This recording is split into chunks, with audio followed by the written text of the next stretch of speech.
Ainda mais quando a gente tem um tema que está mexendo tanto com tanta coisa, não é?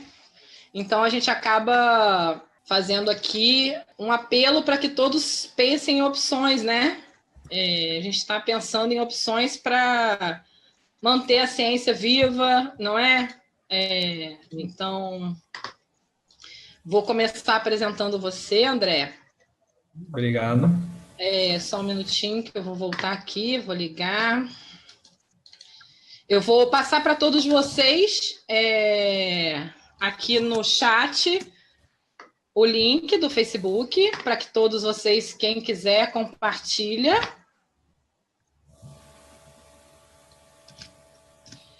E aí eu vou apresentar o André, fazer uma apresentação breve. E aí vocês vão começar a ouvir um pouco do quanto o André tem para nos contar, não é? Então, o André, ele é formado em Biologia pela USP, trabalha desde 2008 na área de neurociências.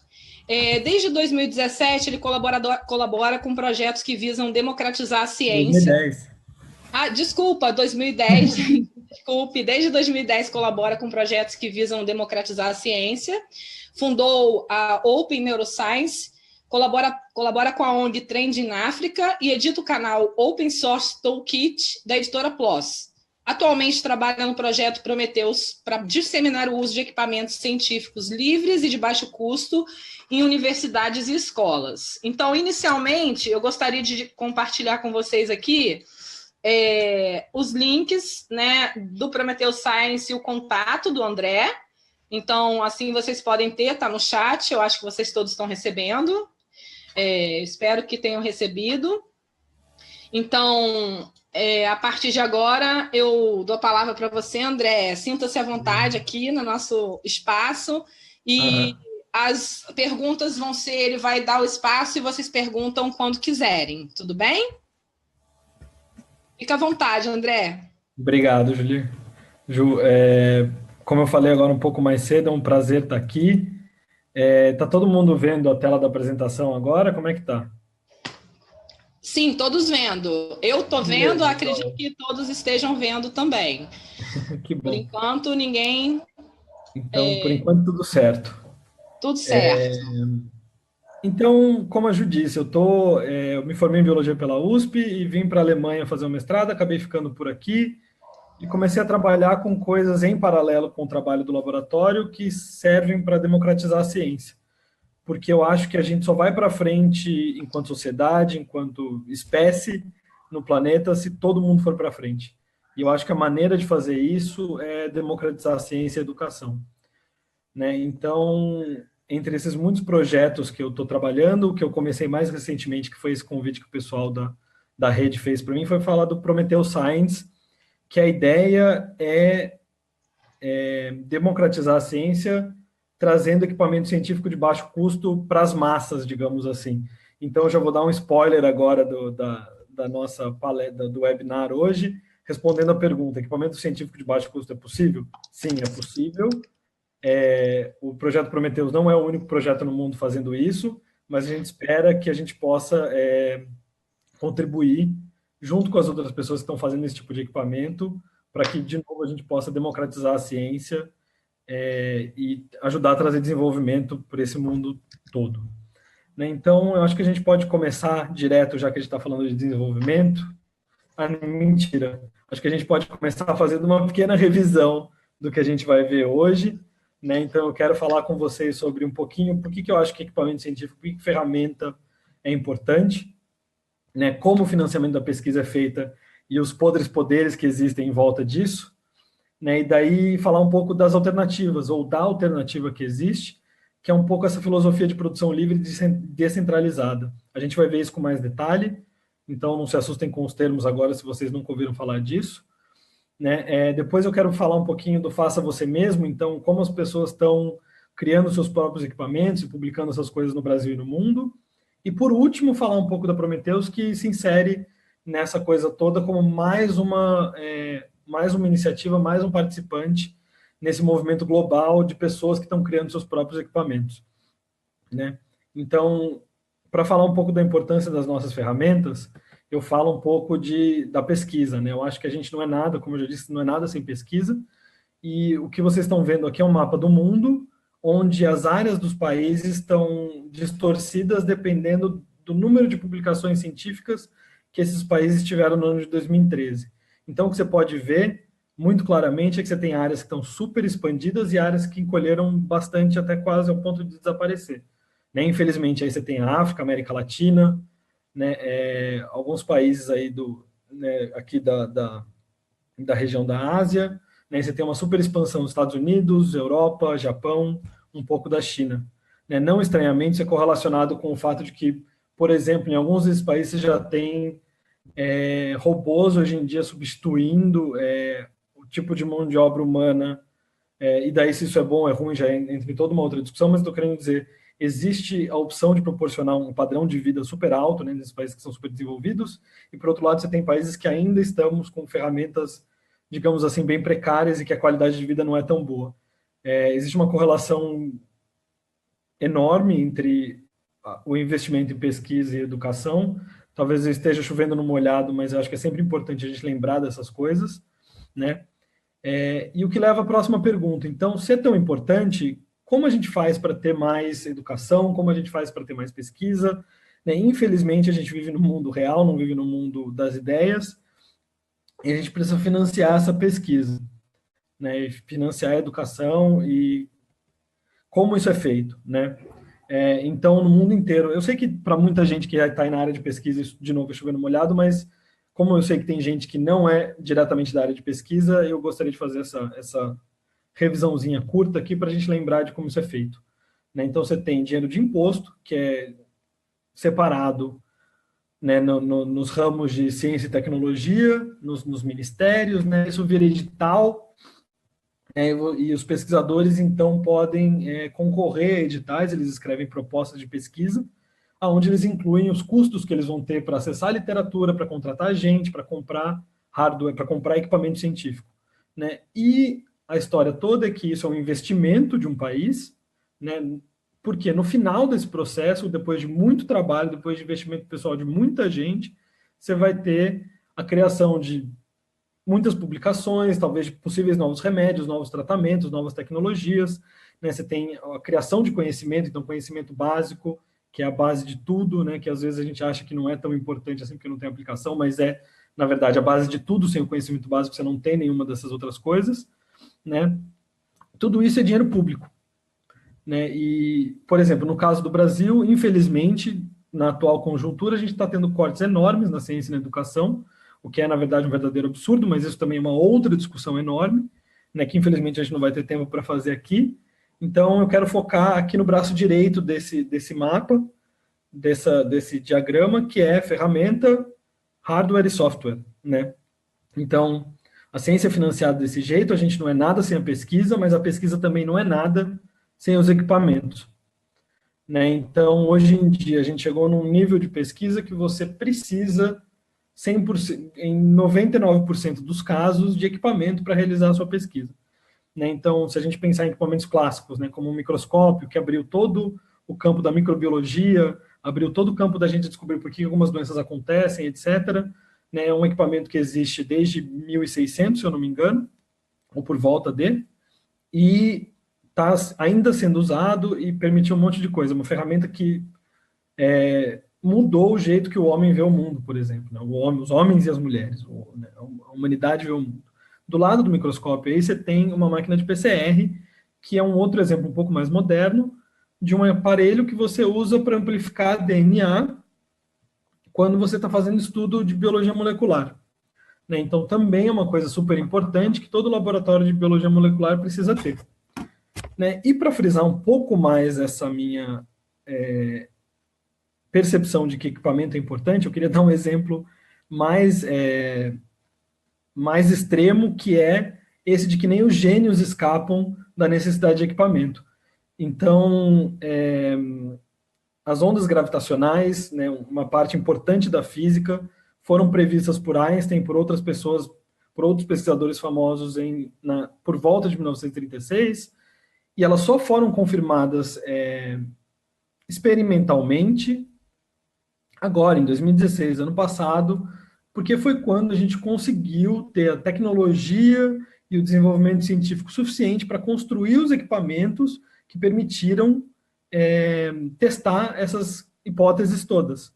A gente já tinha evidência indireta, tal, mas a medida em si dessa parte da física só foi feita quando a gente conseguiu ter acesso a essa tecnologia, a essa ferramenta.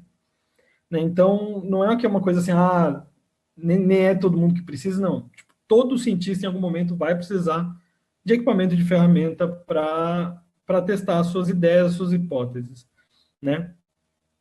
Então, agora voltando, eu espero que isso convença um pouco as pessoas um pouco mais da necessidade, da importância de equipamento científico, né? Voltando um pouco agora aos custos dos equipamentos, a gente volta, por exemplo, do PCR, para a máquina de PCR. Então, tá aqui, vocês estão vendo um exemplo que eu peguei na internet há um mês atrás, né? Uma máquina dessa, que um laboratório de biologia molecular, para trabalhar confortável, precisaria de umas 2 ou 3, custa 5 mil euros. Né? Se você pensar no caso aí do Brasil, isso ainda vai ter uma taxa de importação, vai ficar preso na alfândega, vai demorar, tem todos os processos de burocracia, né? E 1 milhão de outras coisas que também são, infelizmente, uma outra discussão enorme, né? O que eu quero fazer de ponto aqui, a máquina de PCR foi desenvolvida na década de 60 e a tecnologia dessa máquina não mudou, né? Então, a tecnologia é a mesma, mudou o fato de que agora ela tem um visor de touchscreen, você tem uma coisa um pouquinho mais confortável de trabalhar com ela, tal, mas o funcionamento dela é o mesmo. Então, eu acho que não existe grandes motivos para ela custar tudo isso. Né? O retorno do investimento do desenvolvimento da tecnologia já foi alcançado há muitos anos atrás. E essa tecnologia, eu acho que ficou tão... Não é que a tecnologia é ultrapassada, mas é uma tecnologia tão básica que você conseguiria hoje fazer PCR com uma chaleira elétrica. Né? Então, está aqui um exemplo da Amazon aqui da Alemanha. É uma chaleira elétrica, você bota um timer, você coloca a temperatura que você quer e você poderia, a princípio, colocar suas amostras aí dentro, esperar ela chegar na temperatura, baixar a temperatura e fazer o seu PCR de forma semi-automática. Né? Claro que isso é uma coisa que ninguém quer fazer, porque isso seria retornar até a época antes da década de 60, quando os cientistas já faziam amplificação de DNA com banho-maria, né? Mas é um exemplo para mostrar que essa tecnologia da máquina de PCR existe em larga escala em outros aparelhos eletrônicos das nossas casas e custa muito mais barato, 40 euros nesse caso. Né? Eu estou só querendo fazer um ponto aqui de que a tecnologia não é a tecnologia em si que custa caro, no caso dos equipamentos científicos. Né? E se vocês ainda não acreditam em mim, eu vou usar mais um exemplo, que é, se você vai fazer PCR, vai ter uma máquina de PCR, você provavelmente no seu laboratório vai ter uma caixa, que é isso que vocês estão vendo aqui na tela, onde você vai botar esses tubinhos de Eppendorf, que são os tubos que recebem as amostras, e esses tubos vão dentro da máquina de PCR. Né? Vocês estão vendo aqui o preço é de 100 dólares por uma caixinha, e na verdade isso é Tupperware. Né? Vocês vão me desculpar, mas não tem nada de especial nisso, não tem nenhum motivo para isso custar tipo, 100 dólares. Né? Então, mas por que existe esse preço? Então, por que a gente paga isso? Né? Qual é a mágica desse negócio? Então, assim, eu acho, e tem algumas coisas, alguns estudos que mostram nessa direção, que não existe muita mágica, é um pouco da lógica de mercado. Você tem poucas empresas oferecendo um produto, um serviço, e muita gente precisando comprar. Então, você tem muitas universidades pelo mundo, você tem muito pesquisador, você tem muito instituto de pesquisa, e poucas empresas fornecendo esse equipamento, essas coisas. Então, você tem uma demanda alta e você não tem grandes ofertas. Além disso, esses equipamentos eles são desenvolvidos da seguinte maneira. Uma empresa quer desenvolver um equipamento novo, geralmente eles fecham um time de engenheiro dentro de uma sala, né?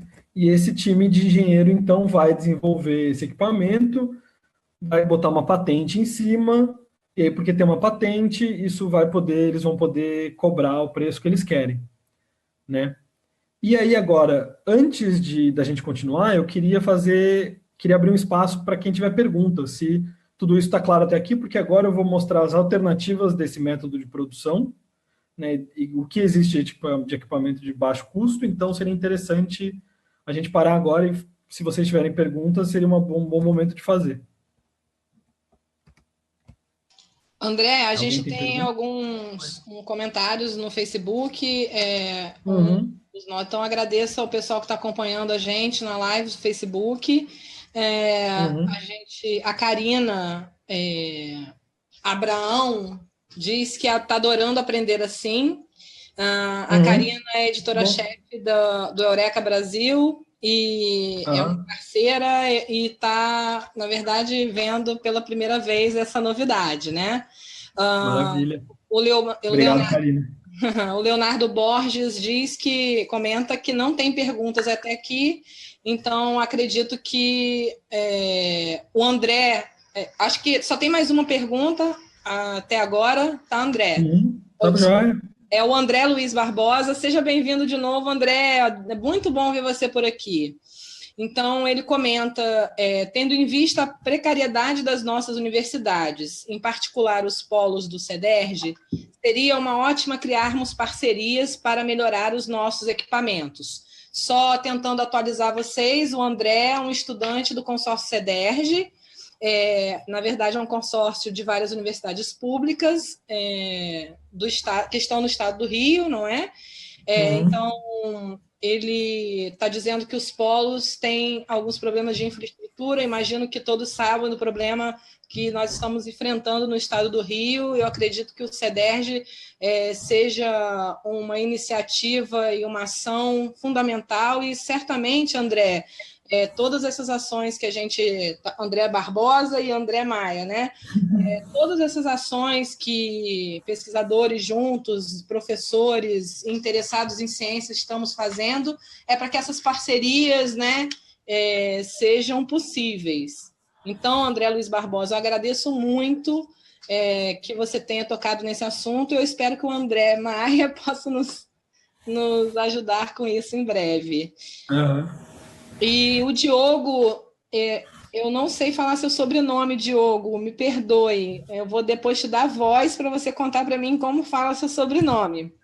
Mas o Diogo está dizendo, André, você acha que algum dia poderemos ter em escala mundial a prática de mecenato na ciência? Investimentos particulares, ao invés de ficar dependendo de verbas públicas? Eu acho que sim. Eu acho que, na verdade, isso não está muito longe, porque já existem algumas ferramentas, e depois até eu posso escrever, que já existe esse sistema de mecenato para, por exemplo, artistas. E são plataformas online que não impedem que você, enquanto cientista, entre lá, e se você tiver um bom papo de venda, você consiga ser patrocinado.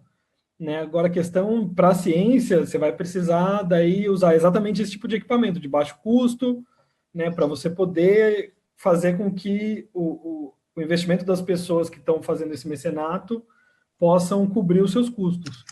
Né? Mas eu acho que sim, eu acho que em breve, ou logo, se a gente conseguir fazer mais desse tipo de movimento e fazer... Na verdade, o que eu acho que a gente precisa para que a ciência seja mais apoiada pelo público é divulgar mais a ciência. Então, as pessoas precisam conhecer mais a ciência, saber mais porque é importante. Então, o trabalho dos divulgadores de ciência, as pessoas que são blogueiros, as pessoas que têm canal do YouTube, super importante para isso, né? Espero ter respondido a sua pergunta. Oi, André. Só para finalizar, a gente tem alguns comentários ainda do Facebook. O Leonardo Teixeira está parabenizando a iniciativa.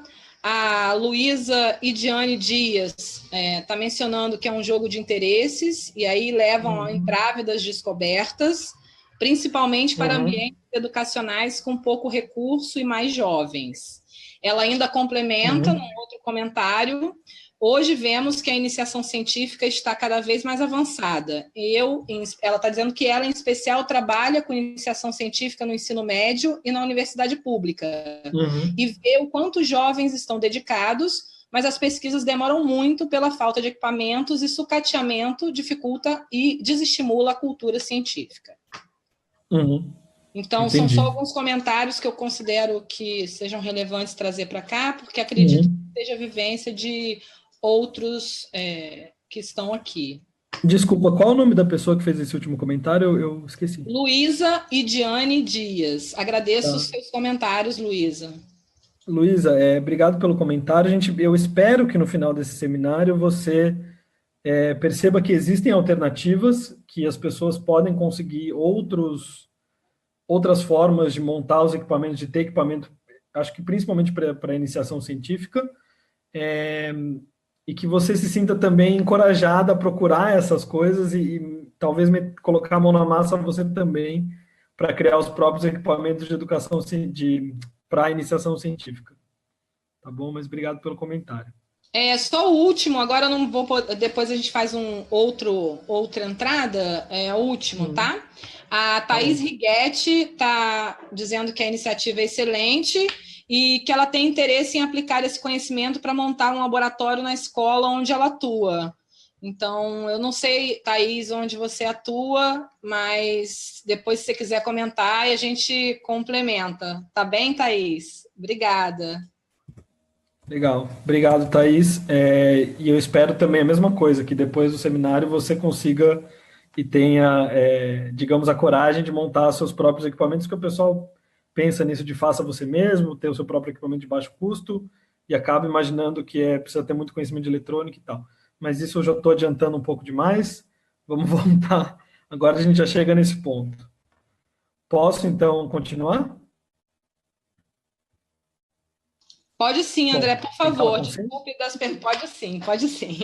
Imagina, tudo bem. Então vamos lá. Então a gente parou nesse ponto que eu meio que fiz um apanhado geral de como é a situação atual. Então a gente vai agora saber quais são as alternativas. Existe alguma alternativa? O que a gente pode fazer? Né? Eu espero que... Eu botei essa imagem aí do Matrix, porque eu espero que depois desse ponto vocês entrem digamos assim, numa visão dos equipamentos científicos das ferramentas meio sem volta. Tá? Então, a alternativa que eu vejo para isso é a distribuição livre de produção intelectual. Tá? Mas vamos lá, então o que é isso? O que é distribuir livremente a produção intelectual? Então, imagina que você está lá na universidade, deixa eu voltar um pouquinho aqui para ninguém tentar ficar lendo o que está escrito lá.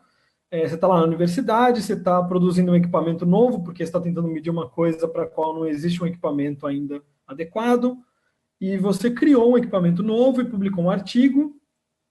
E aí, geralmente, o que acontece é que as pessoas querem botar uma patente em cima disso para que daí tenha proteção de mercado, que eles possam daí criar uma empresa e vender, etc. O problema não é criar a empresa, mas o problema é querer patentear aquela ideia que foi financiada com custo de dinheiro público, né, um investimento de uma sociedade inteira naquele pesquisador, naquele laboratório, e aquilo então vai ser depois trancado e vai ser vendido a um custo alto. Então, do meu ponto de vista, tudo que é criado com dinheiro público, e até por pessoas, né, na vida privada, mas que queiram ajudar a sociedade no geral, deveria ser distribuído livremente. Essa ideia, obviamente, não é minha, porque eu não sou tão inteligente assim, mas a ideia qual é que é? Você distribui tudo livremente. Você bota, por exemplo, tudo na internet, desde ideia, programa de computador, plano para construção de equipamento, e a ideia é que todo mundo pode usar esses planos para, né, você está autorizado, se tudo é distribuído livremente, você está autorizado a estudar, modificar, copiar, vender e melhorar os designs compartilhados. Então, o que vai acontecer? Você vai ter vai sair de uma coisa onde uma pessoa só produz um equipamento, né, mas para uma rede distribuída de pessoas que colaborativamente vão trabalhar para aquilo e para frente, né? E a única coisa que geralmente as pessoas que trabalham dessa maneira pedem como moeda de troca é que você diga da onde você tirou aquele projeto, quem foi a primeira pessoa que contribuiu com aquilo, inclua seu nome na lista de colaboradores, mas que as pessoas sejam respeitadas. Então, só para fazer uma recapitulação rápida, a ideia é, tudo que eu crio dentro da universidade, eu meio que boto livremente na internet com essas premissas de que todo mundo é livre para usar, estudar, copiar, modificar, vender e melhorar os designs, né? E as pessoas vão me dizer agora, imagina, isso é coisa de acadêmico que está desconectado da realidade. Como que o mundo, como que a economia vai girar se você, tipo, dá tudo para as pessoas e tudo é livre, tudo é de graça, né? Tá achando que tá chegando agora de Woodstock, né? Mas eu quero provar para vocês que isso não é verdade, né? Então aqui eu botei alguns exemplos de empresas e associações que trabalham dessa maneira, e na verdade elas são muito lucrativas. Então aqui você está vendo do lado esquerdo o símbolo do Android, que é o sistema operacional da maior parte dos smartphones do mundo, então ele é aberto, e as pessoas podem estudar, modificar e alterá-lo, né? Então daí o que você tem? Você tem empresas que produzem equipamento, produzem celular, elas instalam o Android no celular delas e distribuem isso para as pessoas. Então essas empresas se apoiam em coisas que são distribuídas livremente para ter o negócio delas. Né? Do lado aqui você vai ter o exemplo do Red Hat, que é uma empresa que trabalha com o sistema operacional Linux, que é completamente de graça. Você pode baixar do site deles o sistema operacional, que é o produto deles, instalar no seu computador, no seu servidor, etc. O que eles oferecem, então, é serviço. Em vez de você instalar você mesmo, você contrata a empresa para eles fazerem esse serviço para você. Essa empresa, eu acho que, se eu não me engano, eles tiveram faturamento de 2 bilhões de dólares no ano de 2013, 2015. Né? Então, assim, é só para mostrar que, mesmo distribuindo livremente o produto chefe deles, eles ainda funcionam no mercado que é altamente competitivo, que é o mercado aí de informática e tecnologia. Aqui o símbolo da Wikipedia, que todo mundo adora usar para provar que os amigos estão errados. Né? Também é um projeto que funciona inteiramente com contribuição e colaboração das pessoas. Né? E está aí há muito tempo, e eles completamente mudaram o mercado de enciclopédia e mudaram como as pessoas produzem e registram conhecimento. Né? E por último, mas não menos importante, é o símbolo da Tesla, que são esses produtores de carros elétricos, né, que estão aí mudando todo um mercado super tradicional, que é o de automóvel. E a Tesla, ano passado, se eu não me engano, abriu todas as patentes dos carros elétricos deles. Então, eles patentearam tudo, mas depois disseram, não, as patentes estão abertas, né? Quem quiser pode usar, utilizar, mudar, melhorar as patentes, né? Porque a ideia deles é que essa é a melhor maneira de trazer toda a indústria, para tirar toda a indústria do combustível fóssil para as energias limpas. Né? E também para que a humanidade, como todo, vá para frente. Né? Então, eu espero que esses exemplos mostrem que distribuir equipamento, distribuir plano para equipamento, essas coisas livremente, não é uma coisa assim do campo das ideias, né? Mas é uma coisa que tem aplicação prática e que funciona. E tem muitas outras empresas que eu poderia usar como exemplo aí, mas infelizmente a gente não tem tempo. Né? Então, nesse slide aqui eu citei só as 4 liberdades que são mais ou menos os guias de definição de como essas coisas têm que ser distribuídas. Né? Eu não vou ficar lendo, porque a Juliana vai depois distribuir o link da palestra para todo mundo, então eu escrevi aqui só para vocês terem como referência. E eu quero voltar agora para o nosso tópico, que são os equipamentos científicos. Né? Então, como isso funcionaria? Como que eu vou produzir um equipamento científico que eu estou distribuindo o plano para construir ele livremente? Isso funciona? Isso existe?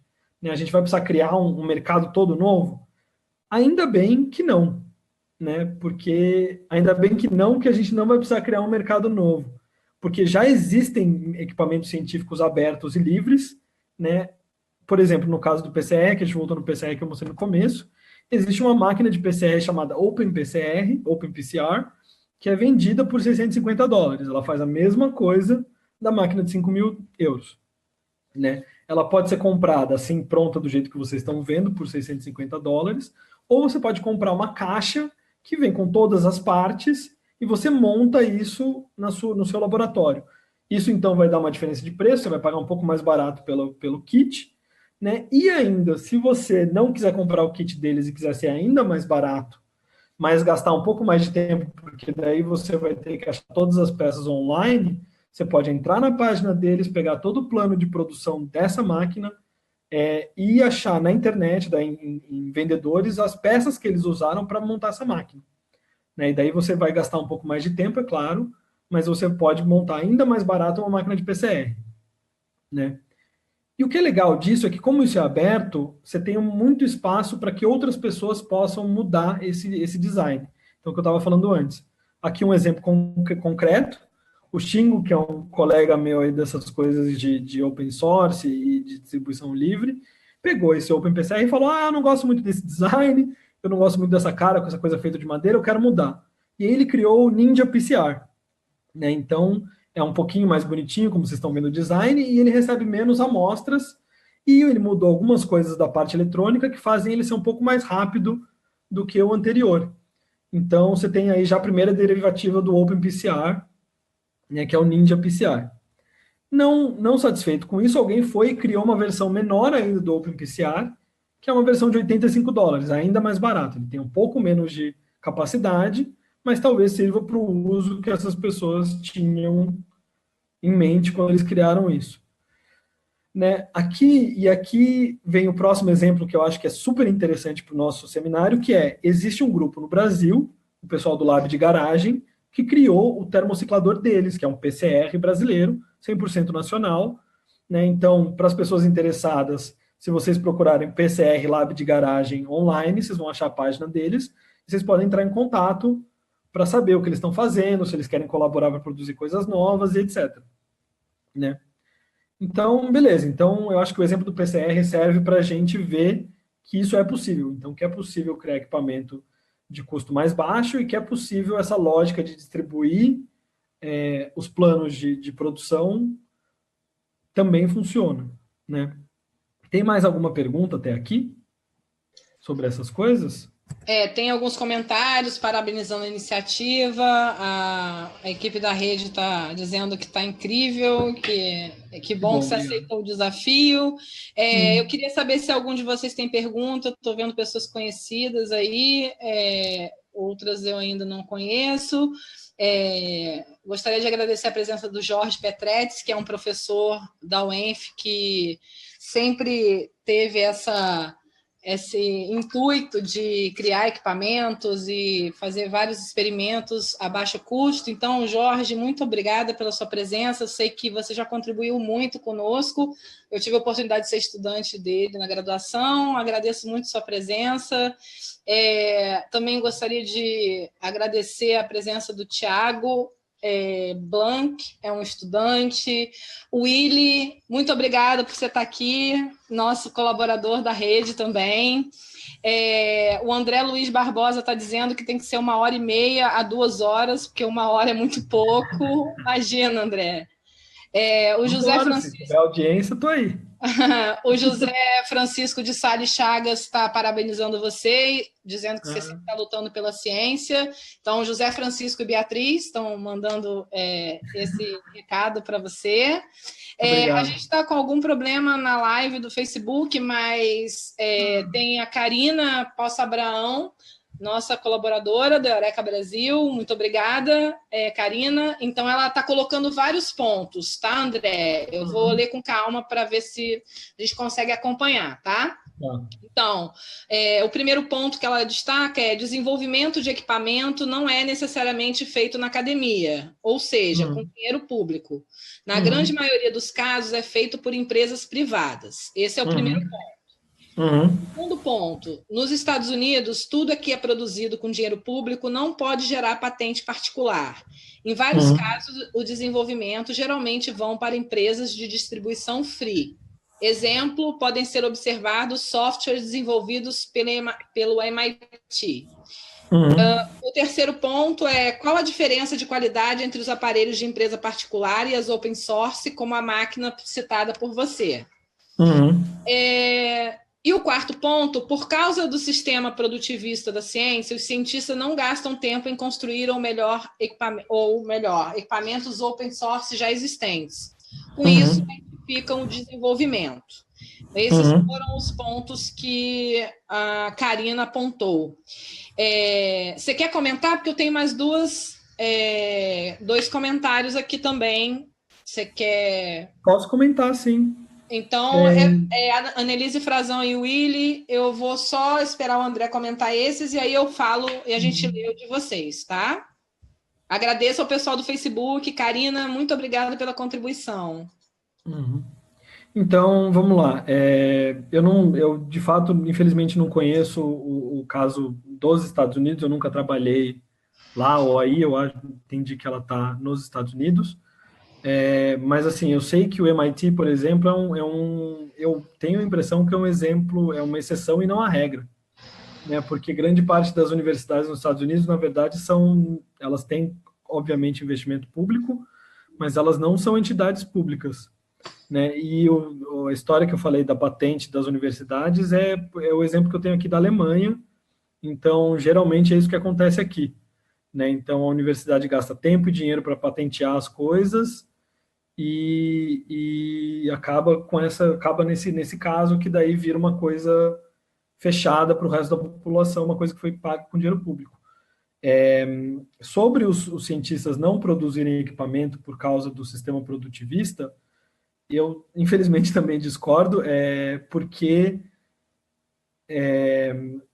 como a gente está na fronteira da ciência, muitas vezes as coisas que a gente quer medir não são mensuráveis com os equipamentos que a gente tem. Então, mesmo que seja uma colaboração, mesmo que seja uma coisa, parceria público-privada, os cientistas estão diretamente envolvidos com o desenvolvimento de equipamentos novos, porque, na verdade, são eles, em um primeiro momento, que sabem qual é a coisa nova que precisa ser medida, né? E, ultimamente, tem havido uma explosão da produção de equipamento científico dentro da academia, porque as técnicas de produção, então, impressoras 3D, a eletrônica ficou muito barata, então as pessoas têm mais acesso a esse tipo de coisa para produzir os próprios equipamentos. Né, eu vou citar mais para frente, já tem, inclusive, 2 ou 3 periódicos dedicados exclusivamente a publicar artigos que descrevem equipamento científico aberto, por exemplo. Né, e tem outros periódicos dedicados a métodos e a descrição de equipamento científico. Né, não sei se foram todos esses os comentários que ela fez, eu espero ter respondido, e eu espero que seja ok eu discordar da opinião dela também, não é nada pessoal, obviamente, né, mas é um ponto importante que ela está trazendo também, porque, por exemplo, a realidade dos Estados Unidos eu não conheço, né, e é interessante saber que existem diferenças. Sobre a qualidade das máquinas de PCR, eu nunca utilizei essas máquinas especificamente, porque o meu campo de pesquisa não exige que eu faça PCR, mas pelas pessoas que me disseram e que eu conheço, elas disseram que funciona para 95% das coisas. Tem um ou outro protocolo de PCR que elas têm dificuldade de reproduzir, né? Mas isso é uma coisa que também, o PCR é uma coisa meio mágica, assim, meio mística, que às vezes funciona em um laboratório com uma máquina e não funciona na outra, mesmo ambas as máquinas vindo de empresas, mas as empresas são diferentes. Né? Então, eu acho que mesmo que essas máquinas de PCR não estejam pau a pau com as máquinas feitas por empresas, elas fornecem o necessário para 90% dos casos e vale lembrar que essas máquinas são relativamente novas. E como eu disse, como é um desenvolvimento distribuído, as pessoas estão criando em cima do que outras pessoas criaram. Então, eu imagino que em breve vai aparecer mais uma máquina de PCR que é melhor do que a anterior, e assim isso vai como um efeito bola de neve, entende? Então, assim, é um campo muito novo também, precisa ser dito. E espero que isso tenha respondido os pontos todos. Então, eu acho que se não responder, ela vai comentar de novo, viu, Karina? Se tiver algo que você queira acrescentar e falar com a gente está acompanhando você aí pelo Facebook também. Aqui a Annelise Frazão está falando que a iniciativa é sensacional e também a ideia de realizar uma palestra online. A gente agradece, Annelise, e também a gente agradece a sua presença. E o Willi está perguntando, André, se você conhece iniciativas de hacking de espectrometria de massa. Espectrometria de massa, não. Eu sei que tem gente que criou espectrofotômetro para outros sistemas, mas não de massa. Que eu saiba, não. Eu preciso dar uma procurada. Willi, se você quiser mandar um e-mail para mim no link que a Ju distribuiu aí no começo, eu posso dar uma procurada, a gente conversa para ver se a gente acha alguma coisa. Seria interessante para eu saber também. Eu acho que você pode ir para uma próxima etapa. A gente está com algumas perguntas, comentários, mas você já respondeu algumas. Então, a Karina está fazendo um comentário aqui. Está dizendo para você, a Karina Poça Abraão, claro que é ok discordar, ela agradece. Ela te convida, deveríamos conversar mais, né? temos vários exemplos na área de PATCAMP e eletrofisiologia que poderiam interessar a você. Então, a gente conecta vocês. A Karina é uma colaboradora da rede, logo nós vamos anunciar nossa colaboração oficialmente, né? Então, nós e, obviamente, o Eureka Brasil. Então, eu agradeço e eu coloco vocês em contato, né? E o Willy está falando que soube pelo pessoal do OLAB. Então, o pessoal do OLAB também está sempre por aí com ótimas notícias e novidades, né? Então, agradeço, Willy. Eu acho que vocês também podem entrar em contato com o André. A gente conecta vocês aqui pela rede, eu acho que é tranquilo. Eu já disponibilizei também para todos o link, vou novamente colocar o contato do André, para quem tiver interesse em falar com ele com mais calma, mandar um e-mail, ok? Vou disponibilizar aqui novamente na live do Facebook. Fica à vontade, André, muito obrigada. Obrigado. Ju, deixa eu só te fazer uma pergunta. A gente está indo agora para 40 minutos já, 45. É para eu seguir no mesmo passo ou é para eu já pular para fechar com 1 hora? Olha, eu acho que a gente pode perguntar para o pessoal aí, né? Eu acredito que você pode ir seguindo, contando para a gente um pouquinho mais. Eu acho que as perguntas estão muito interessantes, né? Então, eu acredito que se a gente chegar até mais ou menos umas 20, 15, para mais meia hora, eu acho que tudo bem para todos, mais 30 minutos para a gente fechar. Seriam mais 15 minutos que a gente previamente tinha programados. As perguntas estão interessantes, o tema é incrível. O André está dizendo que a gente vai até as 23 horas, mas eu acho que é importante a gente dar sequência, André, se você achar, acho que é importante. Há um interesse, estão todos aqui. Se a gente tiver alguma coisa no caminho, as perguntas estão acontecendo no meio, porque eu acho que essa integração é importante. Então, aqui várias pessoas dizendo que ok, eu vou fazer uma enquete melhor aqui para todos, fica à vontade, tá? Tá, beleza. Se você puder perguntar se pode ser mais 45 minutos, ia ser jóia. Tá bom, eu pergunto, pode deixar. Tá bom. Obrigado, pessoal. Eu estou gostando bastante, primeira vez que eu faço um webinar também, então vocês vão me desculpar um pouco aí pela falha com o tempo. Então vamos seguir para frente, tá? Eu botei aqui mais alguns exemplos, são exemplos que eu gosto bastante, porque eles mostram quanto você consegue com pouco recurso. Então aqui em cima, do lado esquerdo, vocês estão vendo 2 equipamentos que são, na verdade, o mesmo equipamento, só 2 cópias dele, que é um sistema de infusão, é um motor, é o mesmo motor usado em impressora 3D, então hoje em dia isso é super disseminado no mundo inteiro, e um microcontrolador, e esses microcontroladores você consegue comprar eles no Mercado Livre, no eBay, no Amazon por, sei lá, $10, um motor desse custa, sei lá, uns $20, e aí você vai gastar mais de peça aí, mais uns $15, então com menos de $50 você consegue montar um sistema de infusão. Você consegue programar o volume, a velocidade, você pode trocar o tipo de seringa se você precisa de volumes menores, etc. E como isso é muito barato, você consegue montar vários deles, que também é um ponto importante desse tipo de equipamento.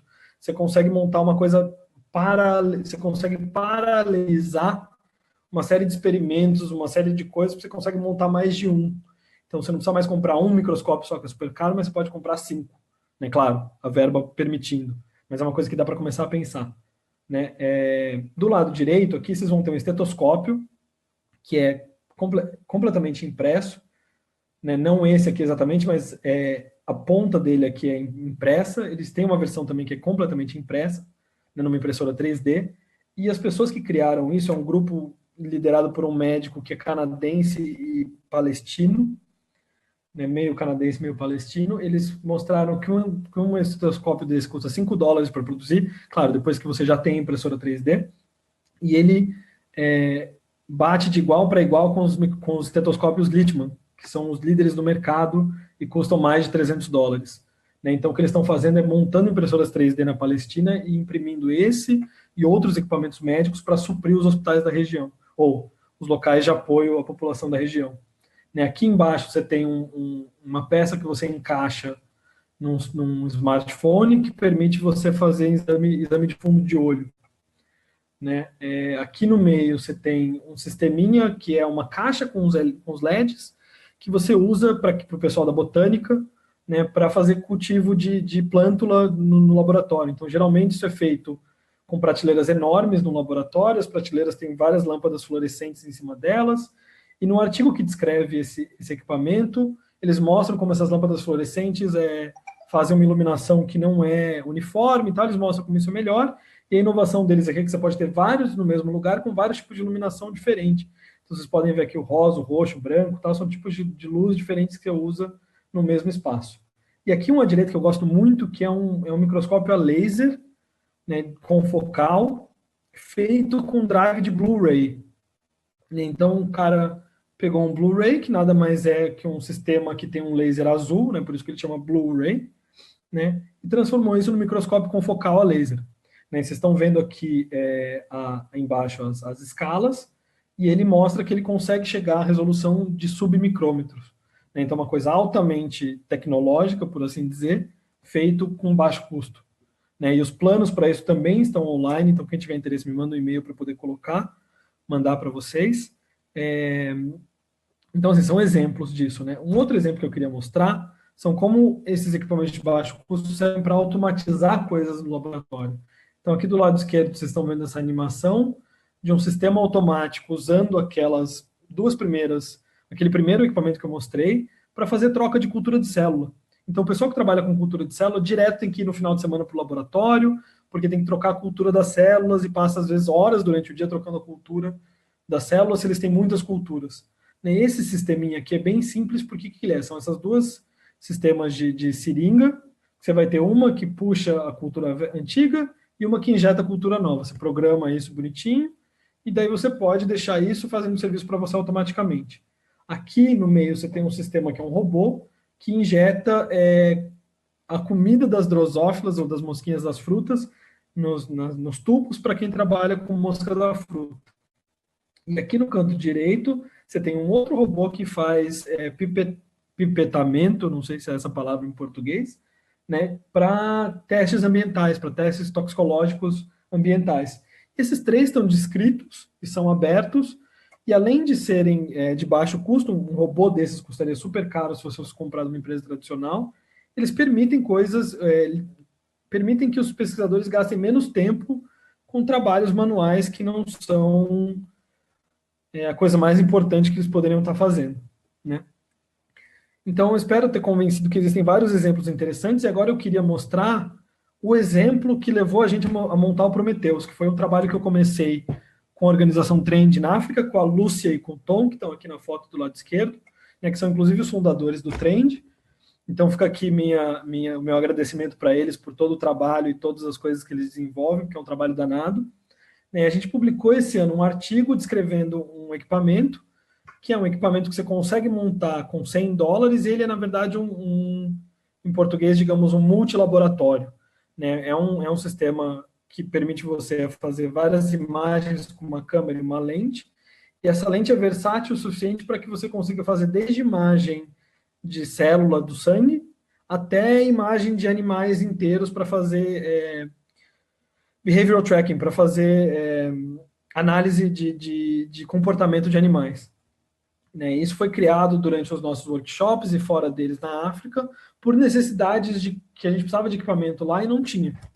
Né? Então, aqui eu botei alguns exemplos só para mostrar como isso funciona. Então, aqui à esquerda, em cima, vocês estão vendo uma larva de peixe, que é alterada geneticamente. Então, ela tem uma proteína nas células nervosas que respondem a essa luz azul que vocês estão vendo sendo usada aí. Então, toda vez que tem a luz azul, as células nervosas respondem, e as células nervosas que estão, deixa eu voltar aqui na animação, que estão ligadas nos músculos, vão fazer que exista atividade muscular das nadadeiras dessa larva. Essa é uma técnica super nova não, mas super utilizada em neurociências, é o top de linha, um dos top de linhas da neurociência, e a gente mostra que dá para fazer isso com €100. Né? Então, aqui embaixo, no I, que vocês estão vendo, larva de xistossoma. Então, parasita, a gente está mostrando que com o mesmo sistema você consegue fazer diagnóstico de parasita intestinal. No C, vocês estão vendo uma imagem de fluorescência, só para mostrar também que o mesmo sistema pode ser utilizado para fazer fluorescência, microscopia de fluorescência. E aqui à direita, da larva de drosófilo, que já mexeu e parou de novo, vocês estão vendo imaginamento de cálcio, que também é uma técnica usada em neurociência, mas o que vocês estão vendo aqui é no cantinho, na borda da larva, esses pontos brancos são o influxo de cálcio nas células musculares, nas células nervosas que comandam os músculos, né, e também é uma técnica super, digamos assim, super utilizada na neurociência, né, e que é super caro geralmente de fazer. Então, a gente quis mostrar que com pouco recurso dá para fazer as coisas que os laboratórios mais bem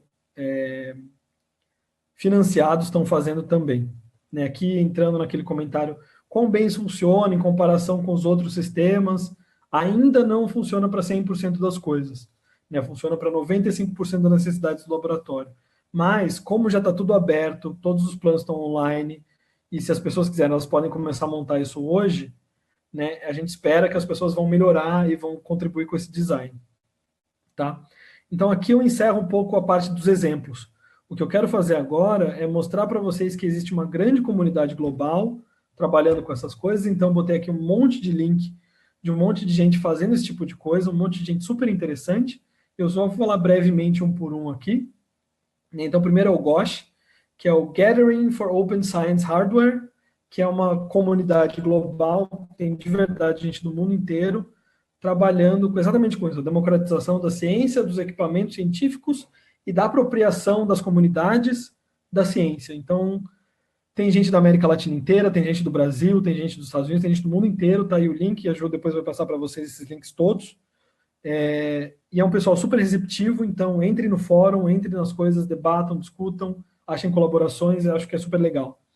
Né? Daí tem o canal da Plus, que a Ju também falou que eu sou um dos editores, tem um monte, e o canal da Plus é um pouco especial porque a gente trabalha bastante com coisas que estão um pouco mais maduras. Então, se você for lá, você vai achar um monte de artigo descrevendo publicação, um monte de artigo científico descrevendo equipamento aberto, né, coisas que foram testadas e validadas, etc. Tem o meu próprio site, que é o Open Neuroscience, para quem gosta das neurociências. Tem um site que é um pouco um xodó, assim, porque foi um pessoal que eu conheci em Munique, que se inspirou no meu site para montar um da área de biológicas. Eles estão começando, estão procurando por colaboradores, então quem tiver, da área de biológicas, não da área de botânica, então quem tiver interesse, for da área de botânica, entre em contato com eles ou me manda um e-mail para eu botar vocês em contato. Né, tem a página do Hackaday.io, que é um grande repositório de equipamento, mas eles não são necessariamente só de equipamento científico. Né? Mas tem muita coisa interessante lá também, um pouco mais aberto, é interessante porque você vai ter discussão de gente de várias áreas da sociedade civil, do mundo todo.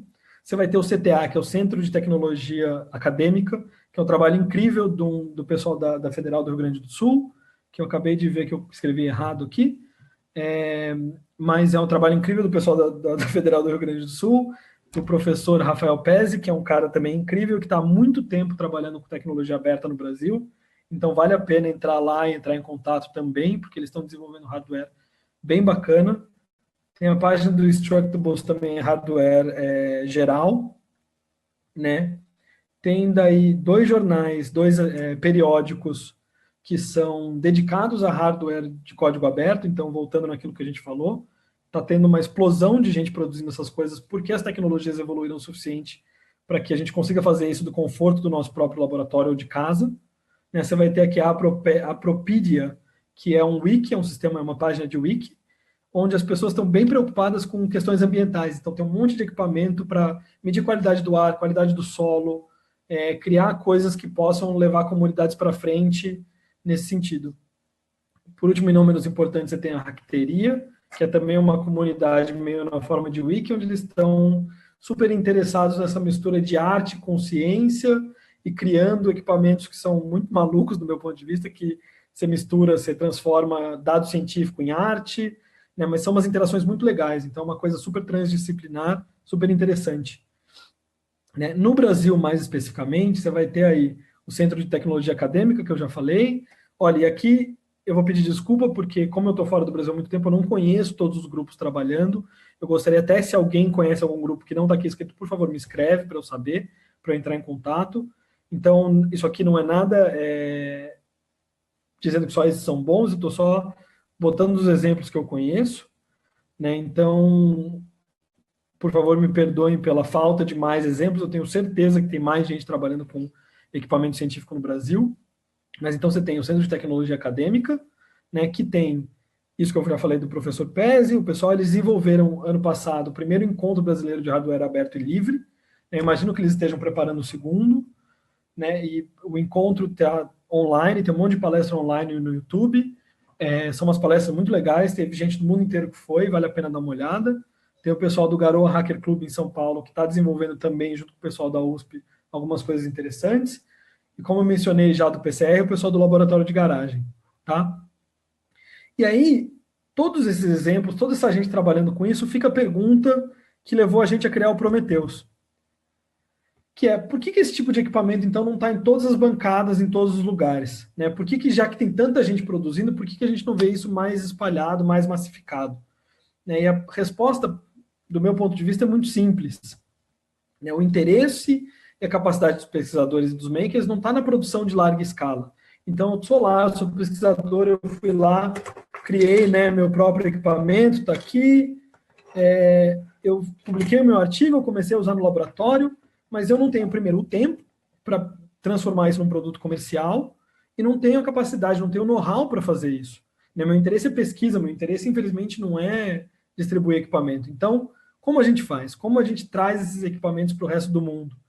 Né? Então, foi daí que surgiu a ideia do projeto Prometheus.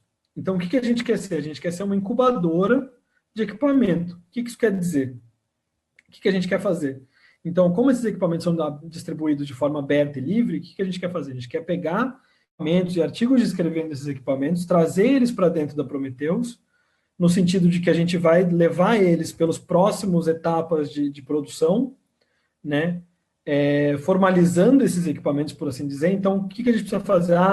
Então, por exemplo, na Europa, para você vender um equipamento científico, você precisa certificar de que esse equipamento não vai causar danos às pessoas se elas usarem esse equipamento da maneira que ele foi desenhado para ser usado, que ele, por exemplo, não vai dar choque numa pessoa que usar, que ele não vai pegar fogo, essas coisas. Né? Outra coisa, a gente precisa mudar, às vezes, um pouquinho do design para que ele possa ser produzido em larga escala mais facilmente, né? Mas quando eu digo trazer isso para dentro para fazer essas coisas, não quer dizer que a gente vai se apropriar disso e tomar para a gente. A ideia qual é que é? Trabalhar com os criadores e com as comunidades de usuários para que isso se mantenha uma coisa aberta e co-criada, né? Então todo mundo vai criar isso junto e manter essas coisas abertas, né?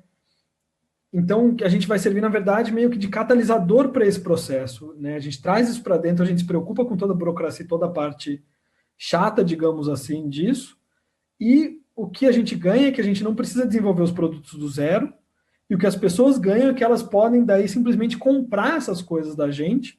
É claro que daí não vai ser tão barato quanto produzir você mesmo, porque a gente tem todos esses custos inclusos, mas o custo também não vai poder ser tão alto, porque todo mundo sabe qual é o custo de produção. E com isso a gente vira uma empresa de produzir, de fornecer serviço, em vez de fornecer propriedade intelectual. Né? Então, o objetivo, na verdade, é tornar equipamento aberto de baixo custo e de baixo custo a norma, em vez deles serem exceção. Voltando na ideia de que pesquisa científica é custeada com financiamento público e que a gente precisa tornar isso mais barato para que, primeiro, mais gente possa fazer, mais soluções possam ser encontradas, segundo, que o dinheiro possa ser usado para outras coisas. Né? Porque quanto mais dinheiro você salva no lugar, mais você pode usar para outras coisas. Né? Então, eu imagino que as consequências desse projeto, se ele der certo, que a gente está trabalhando bastante para que isso dê certo, é que a gente vai ter um desenvolvimento mais rápido distribuído de equipamento científico, a gente não vai precisar esperar uma empresa ir lá, passar anos desenvolvendo, botar uma patente, todo esse processo lento. A gente vai ter produtos que são feitos sob demanda, por assim dizer. Né? Então, o pesquisador foi lá e criou um equipamento não porque ele tinha tempo livre e estava à vontade, mas porque ele tinha uma necessidade, ele criou um equipamento porque ele já tinha um uso para aquilo, né? E como ele está num certo ramo da ciência, outras pessoas também vão ter necessidade daquilo, né? E que a gente espera ter um sistema fair play, por assim dizer, né? Que você compra pronto ou você monta você mesmo, e tudo depende do tempo que você tem para gastar para montar ou do dinheiro que você tem para pagar. Né? Então, o que a gente quer oferecer é serviço de customização, tudo num jeito que seja benéfico para ambas as partes. Né? E aí eu volto no nosso primeiro produto, a gente começou em julho, na verdade, então é um projeto super novo. A gente está ainda aprendendo todos os processos de desenvolvimento e produção e etc. Né? Então, o que a gente quer? A gente quer botar o FlyPy, que é uma coisa que a gente já conhece meio que de cabo a rabo, de dentro para fora, no mercado. Né? Então, está aqui mais um protótipo, mais uma das coisas que a gente está organizando, para vocês terem uma ideia também do tamanho disso, de quão fácil é carregar. Né? Então, é um produto que está sendo desenvolvido em comunidade, é versátil, é portátil, e como vocês estão vendo, é super fácil de levar, e também você pode usar com bateria. Então, um pouco dessa ideia que a gente teve de começar a usar na África foi isso também. Eu boto isso numa caminhonete, levo um laptop, levo uma bateria e uso sem precisar da infraestrutura local. Para os experimentos que eu mostrei para vocês e o custo de fazer esses experimentos usando os equipamentos tradicionais, a gente está 50 vezes mais barato, né, do que os comercialmente disponíveis. E esse produto já está aberto.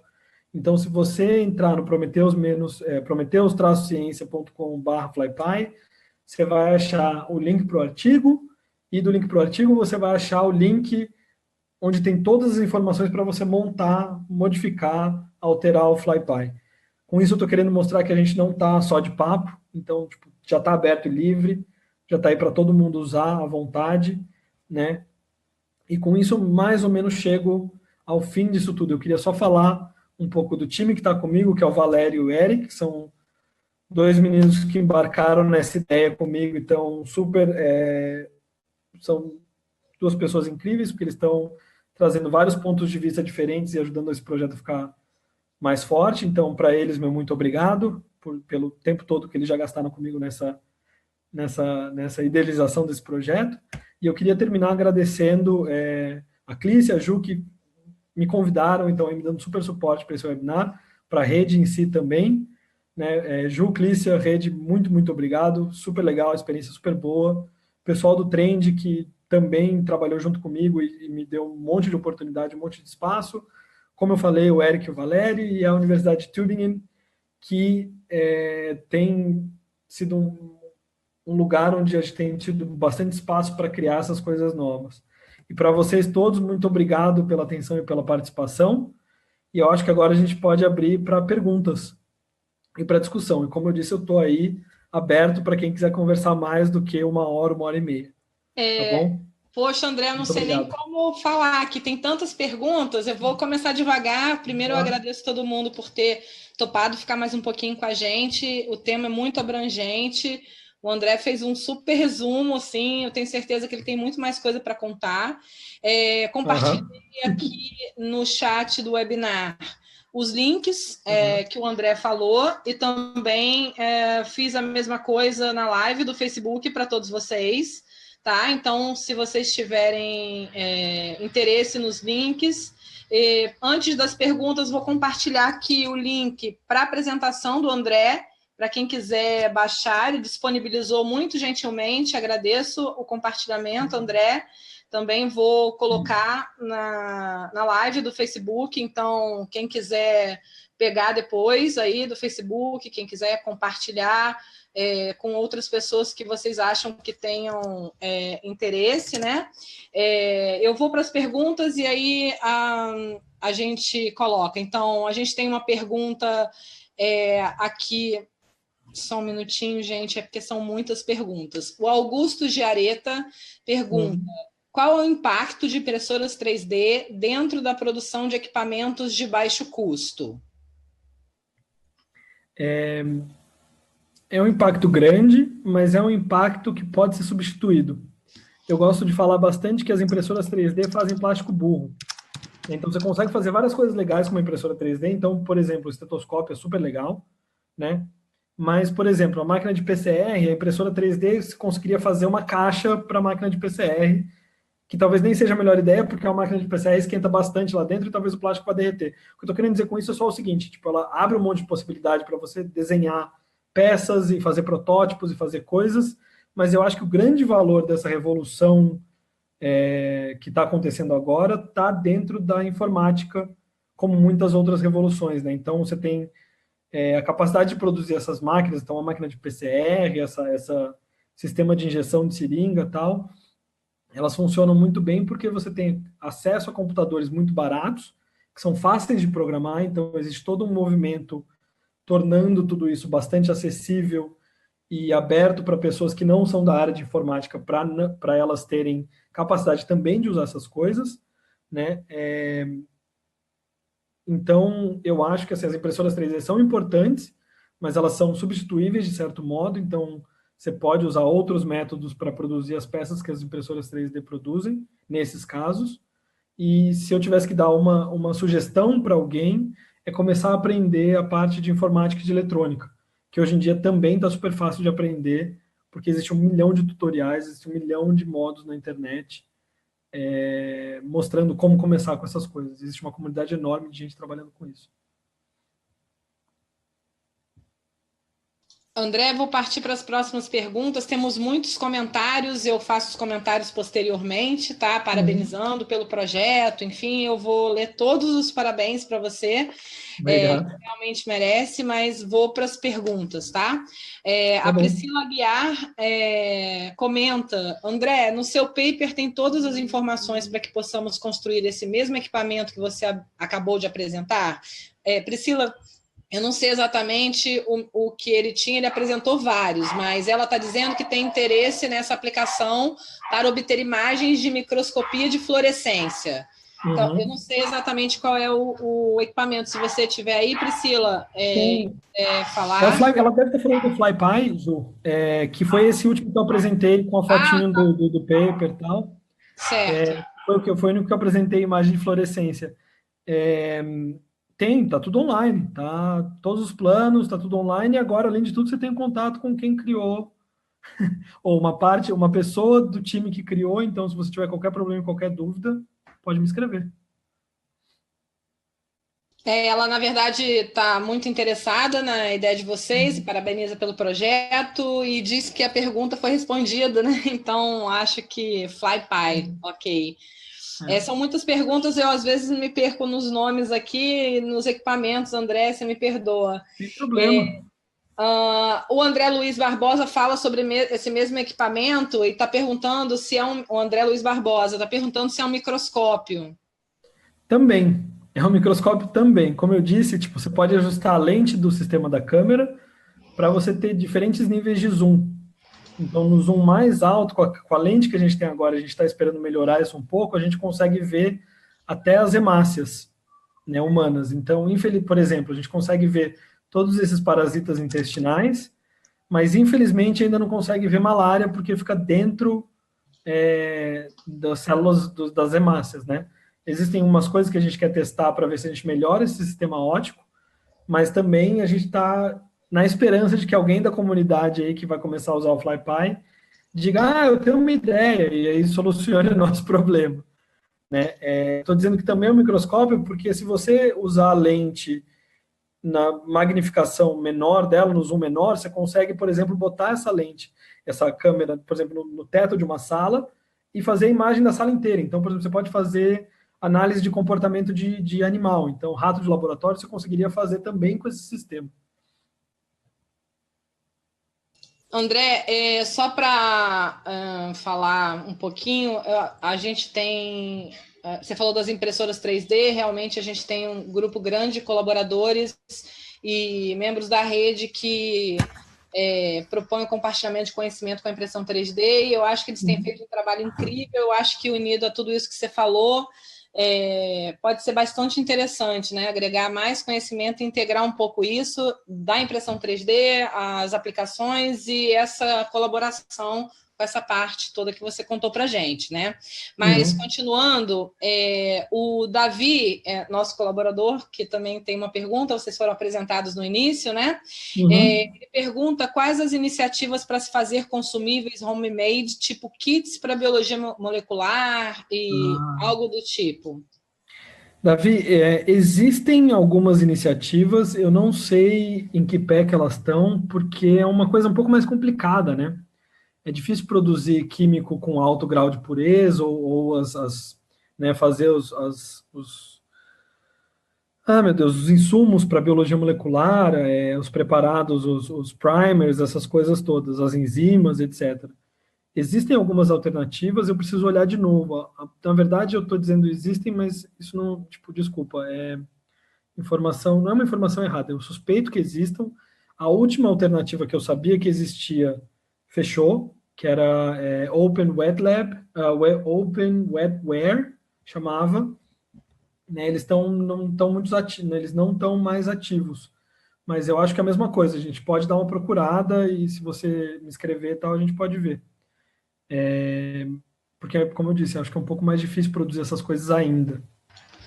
André, o pessoal está querendo te ver melhor, então se você puder parar o compartilhamento de tela para a gente te ver um pouco melhor, Claro. seria ótimo, porque todo mundo curioso para conhecer você um pouquinho melhor.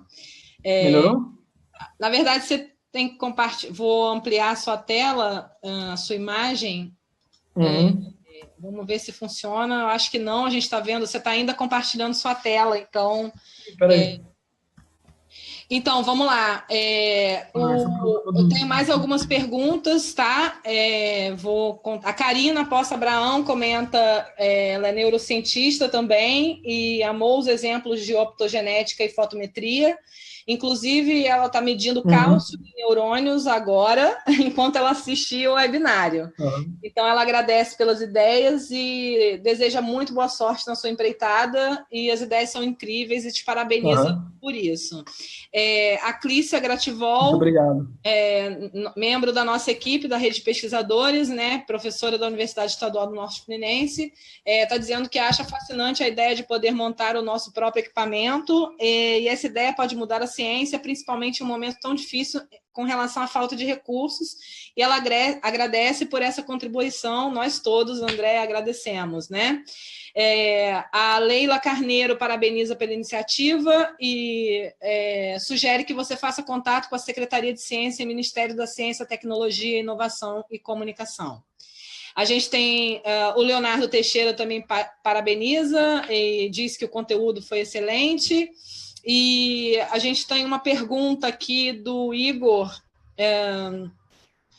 Só um minutinho que eu vou encontrar. Desculpe, não estou encontrando. Eu vou para outra. Só um minuto. O Davi agradece, diz que é ótimo projeto. O Augusto Jareta pergunta: existe algum programa ou idealização de criação de tutoriais em vídeo dentro da plataforma Prometheus, como maneira para auxiliar e facilitar a efetiva concepção de determinado equipamento? Eu acho que o André caiu. Logo ele deve voltar, gente. Só um momentinho, tá? Eu acredito que ele volte logo. Vocês esperam só um minutinho, que ele já deve estar retornando e ele responde todas as perguntas, tudo bem? Oi, André, seja bem-vindo. Oi, André, seja bem-vindo de volta. Está nos ouvindo? Só um minutinho que eu preciso que você libere o microfone. Um momento. Pode falar, André. Oi, está nos ouvindo?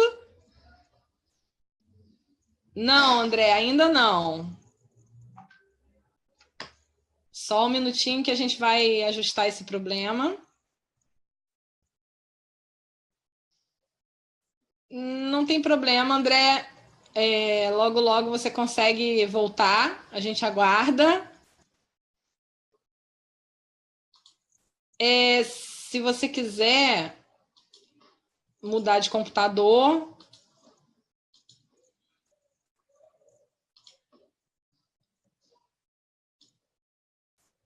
Você pode tentar falar de novo, André. Vamos ver se você consegue. Não, a gente não está te ouvindo, André. Não, ainda não. Não estamos te ouvindo ainda, André. Você ouve a gente?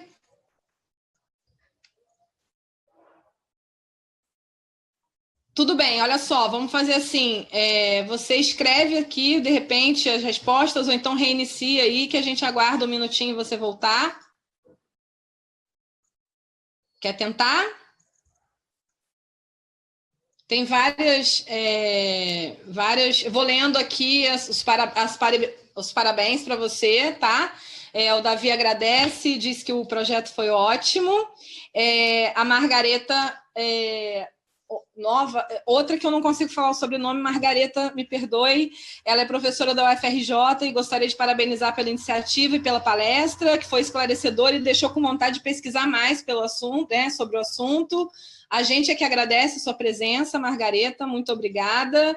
Espero que você volte outras vezes. A Maria Carolina Pereira parabeniza pela iniciativa e organização, considerou a palestra ótima. O Guilherme Antônio Lopes de Oliveira também quer parabenizar a iniciativa e foi extremamente importante para o surgimento de novas ideias. Então, André, eu vou fazer 2 perguntas aqui para você e você responde, eu vou lendo para você, se você quiser digitar. O Augusto Jareta pergunta: existe algum programa ou idealização de criação de tutoriais em vídeo dentro da plataforma Prometheus como maneira para auxiliar e facilitar a efetiva concepção de determinado equipamento?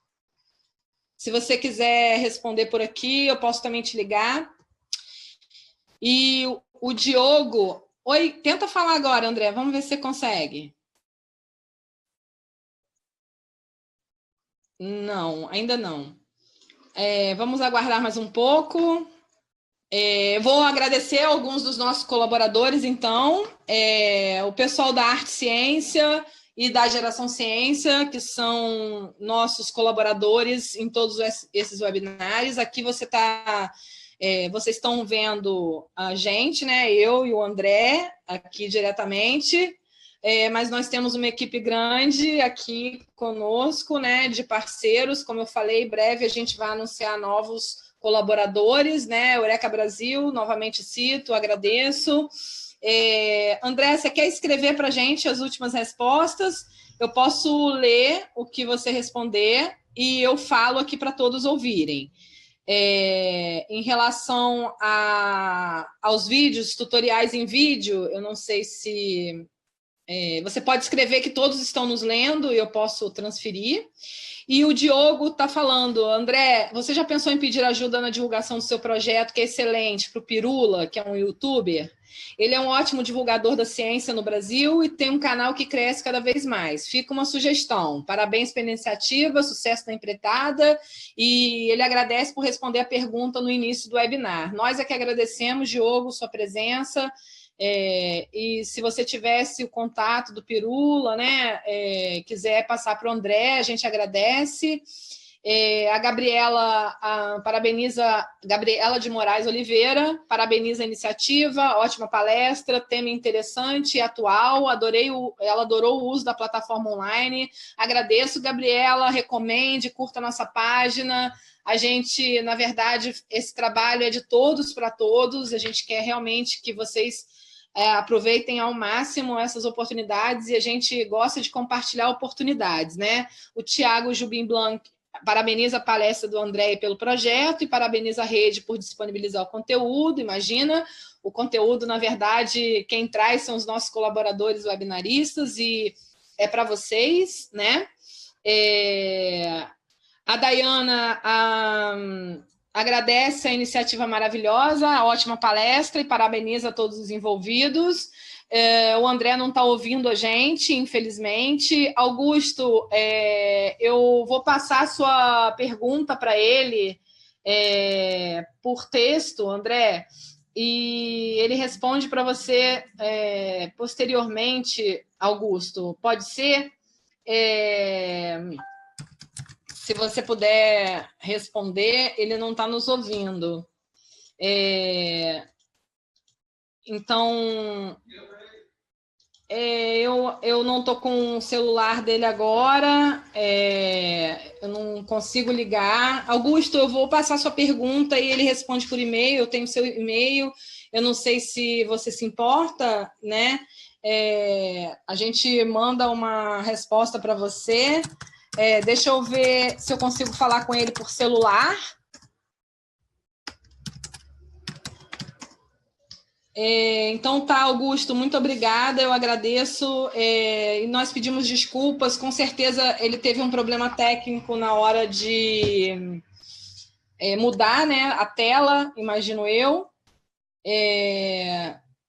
Tem muitos inscritos, várias pessoas acompanharam pelo Facebook, eu agradeço a todos. O Igor também tinha uma pergunta, a gente vai passar essa pergunta para você. Obrigada, Augusto. Eu acho que ele vai tentar entrar novamente para ver se ele consegue se despedir da gente. Se vocês esperarem mais 5 minutinhos, quem sabe o André consegue solucionar. Estava tudo indo bem, ele trocou de computador, então... Obrigada, André Luiz Barbosa, pela compreensão de todos, né, sua e de todos. A gente agradece por vocês terem ficado até aqui. A Helena Silva, agradeço pelo telefone, eu vou fazer uma ligação aqui para ele, ver se a gente consegue contactar.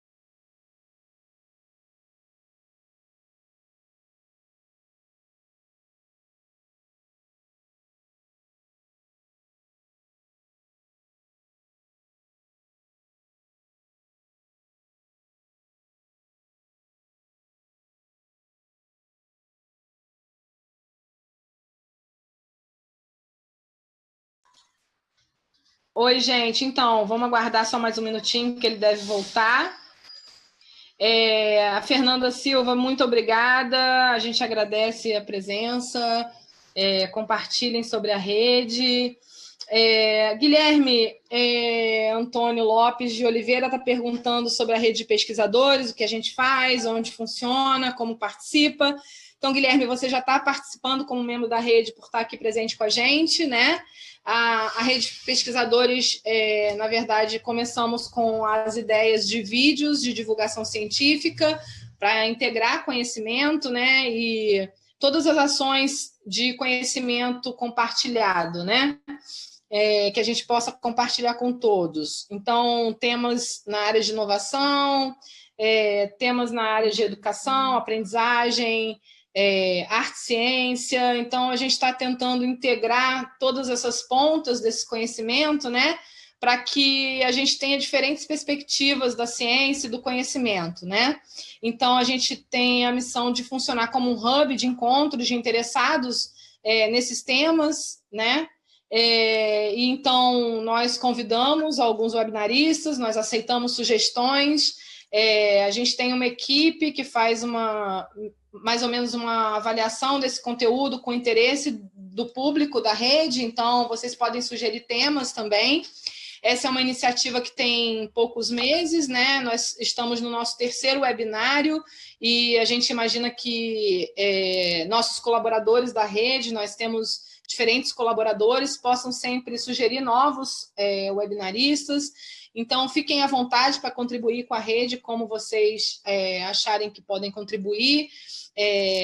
Esse projeto é um projeto que a gente faz voluntariamente, de forma gratuita, para que vocês tenham oportunidades como todos nós. Cada um de nós aqui tem a oportunidade de conhecer alguma coisa, né?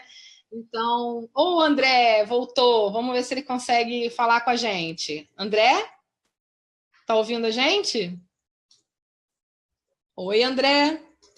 Alô? Eu acho que, infelizmente, o André realmente teve um problema de áudio, mas não fica... André, fique tranquilo, que a gente fica muito feliz que você tenha ficado conosco, a gente marca um dia um papo para a gente conversar novamente. Eu acho que ficou um gostinho de quero mais. Então, Guilherme Antônio, eu não sei se eu atendi a sua pergunta.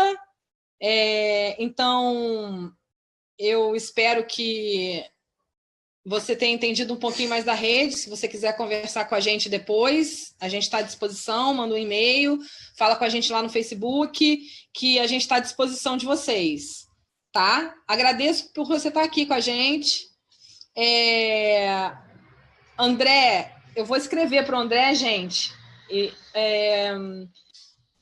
Guilherme Antônio está dizendo que pela manhã viu a divulgação e está muito feliz por participar. Ele é um estudante de doutorado em biotecnologia em saúde, professor de graduação em uma faculdade privada. Fique à vontade, Guilherme, a gente está à disposição, a gente aguarda seu e-mail. Se vocês quiserem também, eu vou divulgar aqui o meu Facebook, quem quiser, eu estou à disposição. Eu vou dar uma atenção vou tentar falar com o André aqui de alguma maneira para agradecê-lo. Eu tenho certeza que todos nós tivemos uma sorte danada de ter o André aqui com a gente hoje. Então, eu fico muito feliz que a gente tenha tido essa oportunidade e pudesse compartilhar com vocês. Então, a gente vai encerrar, infelizmente ele não está conseguindo. Augusto, ficamos te devendo, tá? O André Luiz está dizendo que agradece a disponibilidade. Então, vamos nos falando. E, Guilherme, seja muito bem-vindo em todos os webinários que a gente oferecer. Vamos mandar os convites. E eu gostaria de agradecer mais uma vez. Nós vamos finalizar nosso papo hoje. Tá? Agradeço a presença de todos. Imagina, Guilherme, estamos à disposição. André, eu vou falar com você já já. Boa noite, André Luiz Barbosa. Seja sempre bem-vindo. Todos na rede são muito bem-vindos. O espaço é nosso, é de vocês, tá bem?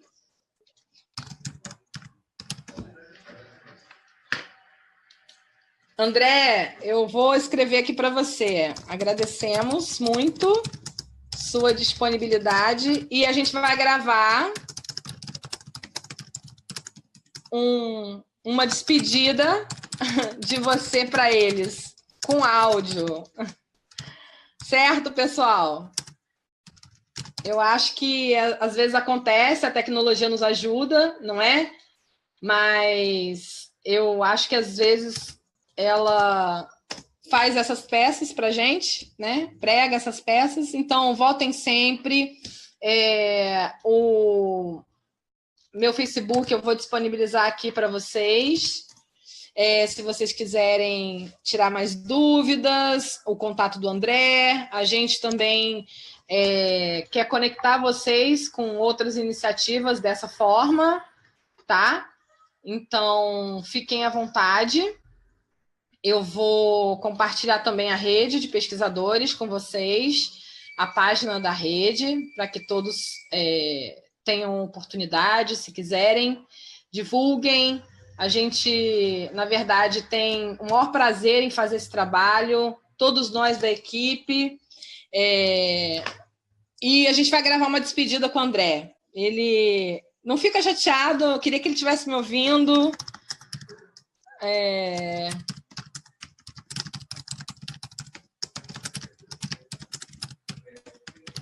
Vamos dar uma força aí para o André, para ele não ficar triste. Não é? Porque ele estava tão contente falando, para que eu fui falar para ele tirar a tela, não é? Eu queria muito ligar para ele, mas eu não estou conseguindo.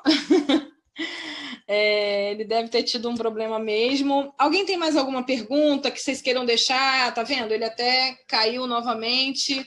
Vocês têm mais alguma pergunta? Guilherme, muito, muito obrigada. Se quiser deixar seu e-mail, se quiser deixar seu Facebook, a rede entra em contato com você. Novamente, Augusto Giareta, de onde você é? Você quer deixar seu Facebook para a gente entrar em contato? Jorge, obrigado pela presença. Maiara, Noemi, Raila, Sérgio, bom te ver novamente. Carlos Alberto, Marques de Carvalho, Dayana Moraes, todos vocês que têm participado da rede, muito obrigada. Obrigada, Priscila, por ter ficado com a gente até aqui.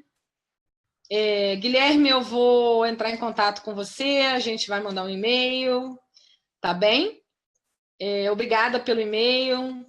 E se quiser me adiciona lá. Augusto, posso te adicionar então?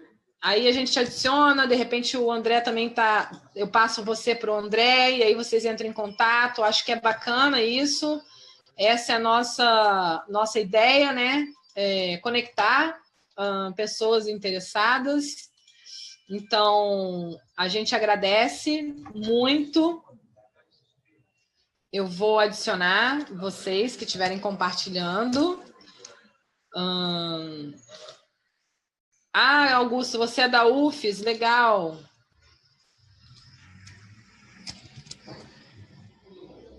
Deixa eu ver se eu consigo falar com o André por telefone, ele não está me atendendo, infelizmente. Estão tentando, nossa equipe está tentando aqui. Deixa eu ver se eu consigo novamente. Helena, não estou conseguindo falar com ele.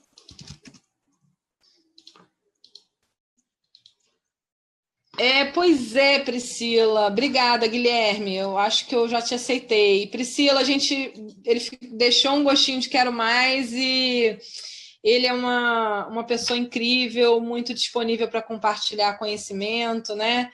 Então, vamos ver se a gente consegue chamar ele para mais um bate-papo em breve. Ele está com uma agenda apertada, mas... legal, legal, Augusto, está na USP, que bom. Então, assim, a gente espera que vocês tenham aproveitado. Eu estou tentando aqui ver se ele volta, porque ele está triste, porque ele não está conseguindo falar. Às vezes os problemas técnicos deixam a gente assim.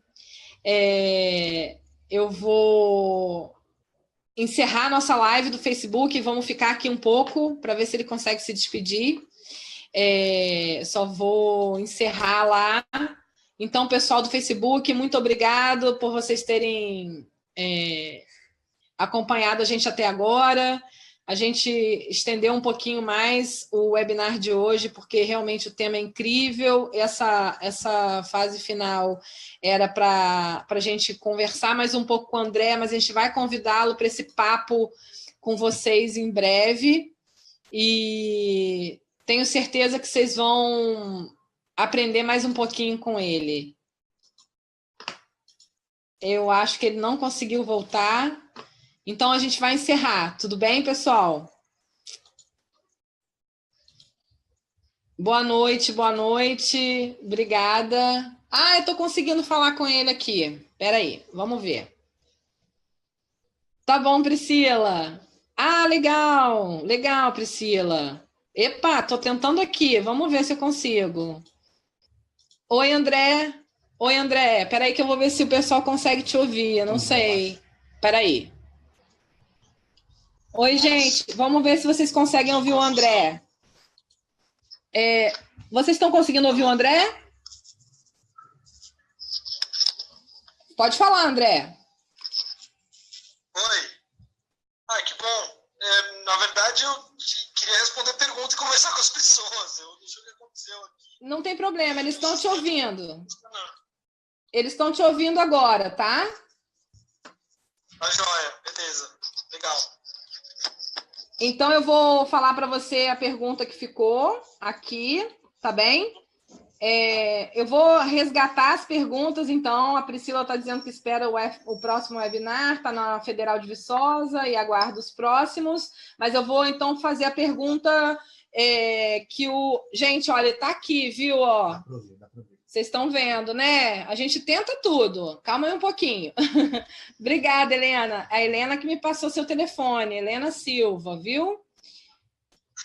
Obrigado. Obrigada eu.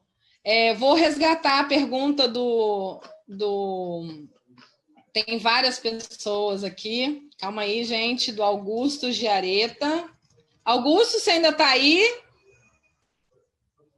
Vamos lá. O Augusto perguntou para você se existe algum programa ou idealização de criação de tutoriais em vídeo dentro da plataforma Prometheus como maneira para auxiliar e facilitar a efetiva concepção de determinado equipamento. Olha, não é uma ideia que a gente teve, mas não é uma ideia ruim, não. A gente pode conversar mais sobre isso. É uma ótima ideia, na verdade, para a gente, de fato, com o vídeo fica muito mais fácil de criar as coisas. Né? Obrigado pela ideia. Na verdade, o início da rede, eu acho que ele não está mais aqui. Deixa eu ver. Infelizmente, ele já saiu, mas está gravado, né? Então, depois eu vou mandar a resposta para ele, tá, André? Agora você pode falar o que você quiser. Tá bom. Não, é que, na verdade, perdi um pouco do fio da meada. Estava aqui tentando fazer isso funcionar e as pessoas tinham perguntas e comentários e a gente parou nesse ponto. Então, ficou a pergunta do que eu acabei de fazer para você sobre os vídeos, né? As outras você respondeu todas. E muito do que a gente conversou aqui foi as pessoas contando e trocando contatos, né? Eu não sei se você ouviu sobre a sugestão do Pirula. Você ouviu essa sugestão? Eu conheço o Pirula. O Pirula foi meu veterano na faculdade. Eu posso conversar com ele sim, mas se alguém quiser botar a gente em contato, faz tanto tempo que eu não falo com ele. Se alguém quiser sugerir para ele, porque agora ele é um youtuber famoso e tal, então fico meio assim de falar direto com ele, não sei. É uma ótima sugestão também. Quem sugeriu foi o Diogo, ele também não está mais online, mas eu tenho certeza que depois a gente pode contactá-lo por e-mail, eu posso colocar vocês em contato, né? Então, ele fez essa sugestão, acho que pode ser legal. A gente pode tentar contactar vocês, né? Então, a Helena Silva está dizendo que você é o amado, inteligente, esforçado em ajudar e melhorar esse mundo. Realmente, ele é tudo isso, eu acho, Helena. Não sei se... não posso falar que ele é meu amado, mas ele é uma pessoa incrível. E... entendi. É a sua sogra. Poxa, isso é que é elogio, hein? Elogio da sogra vale mais, não vale não, gente?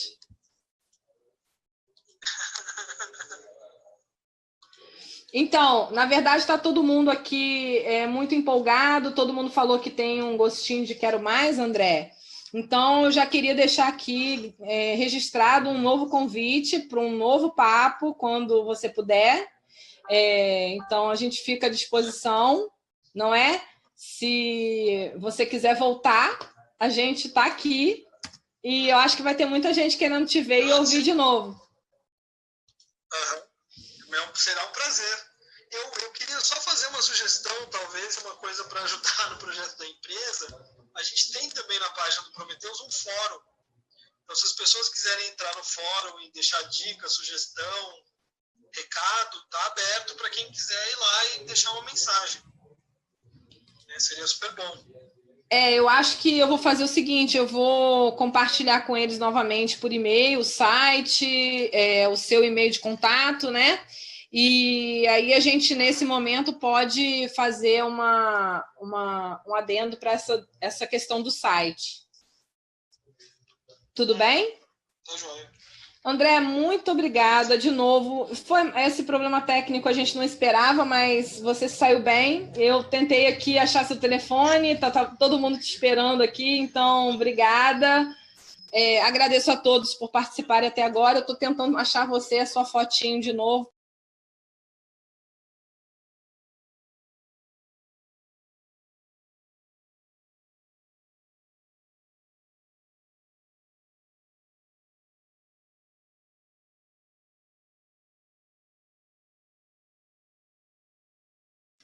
Pronto, então, André, vamos nos... Ela tá dizendo, a Helena está dizendo que eu sou uma ótima interlocutora. Na verdade, eu estou aqui nervosa com esse problema técnico, tentando fazer você se despedir, porque está todo mundo querendo te ouvir. Então, estou tentando aqui fazer com que você se despeça de forma como você começou tão gentilmente com a gente, André. Está todo mundo vendo você aqui pelo WhatsApp.